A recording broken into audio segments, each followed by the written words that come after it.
નમસ્કાર દર્શક મિત્રો, હું છું ગ્લોબલ એસ્ટ્રો ગુરુ ડોક્ટર પંકજ નાગર. જ્યોતિષ જ્ઞાન જાગૃતિ અભિયાનના નેજા હેઠળ હર હંમેશની જેમ તમારી સાથે.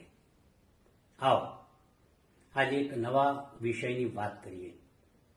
શું તમે વ્યવસાયિક વ્યક્તિ છો? શું તમે બિઝનેસમેન છો?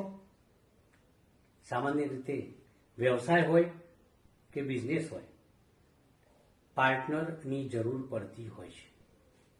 પરંતુ થોડા સમય પછી ખબર પડે છે કે પાર્ટનર નકામો, નઠારો અને છેતરપિંડી કરનારો નીકળ્યો.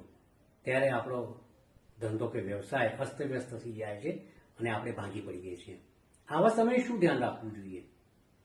તમે જ્યારે પણ તમારા ધંધા વ્યવસાય માટે ભાગીદાર નક્કી કરો ત્યારે હંમેશા ધ્યાન રાખજો કે તમારી રાશિથી નવમ પંચમ રાશિ આવતી હોય તેવા પાર્ટનરને જ તમારે ભાગીદારીમાં લેવો. જેમ કે તમારી મેષ રાશિ હોય તો નવમ પંચમ રાશિમાં સિંહ અને ધન આવે. તમારી વૃષભ રાશિ હોય તો કન્યા અને મકર રાશિ આવે. જો તમારી મિથુન રાશિ હોય તો તુલા અને કુંભ આવે.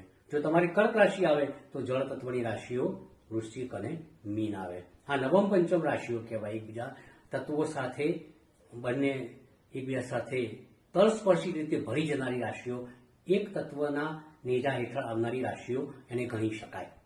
હવે શું ધ્યાન રાખવાનું? કોને પાર્ટનરમાં ન લેવાય?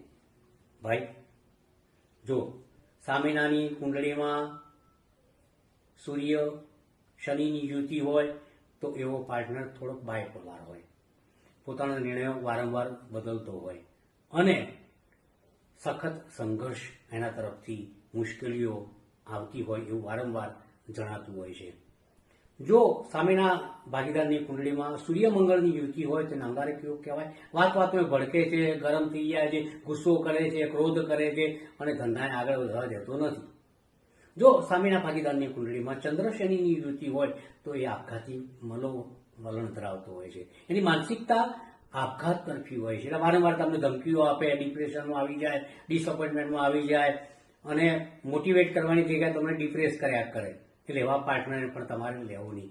સામાન્ય પાર્ટનરની કુંડળીમાં શનિ રાહુની યુતિ હોય તો શાપિત યોગ હોય તો એ શાપિત યોગના કારણે એ તમારા ધંધાને આગળ વધવા ના દે અને એના શાપિત યોગના કારણે તમારો ધંધો તૂટી જાય, ભાંગી જાય અને છેવટે તમે અંધારામાં ધકેલાઈ જાઓ છો.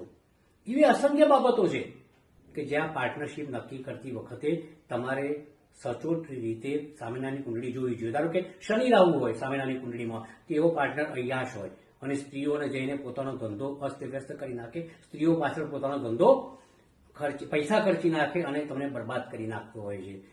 સ્ત્રી એનો પડતીનું મુખ્ય કારણ બનતું હોય છે અને એ વ્યસની પણ હોઈ શકે છે. તો આ તમામ બાબતો મેં તમને ટૂંકી ટચ એટલા માટે સમજાવી છે કે આનાથી પણ વધુ અનુભવસિદ્ધ બાબતો તમને સમજાવી શકાય છે. ક્યારેક મળીશું ફરીથી, પરંતુ આ પાર્ટનરશિપના નિયમોને ધ્યાનમાં રાખશો તો તમારો ધંધો સમૃદ્ધ થશે અને તમે સંપત્તિવાન થશો. મળીએ.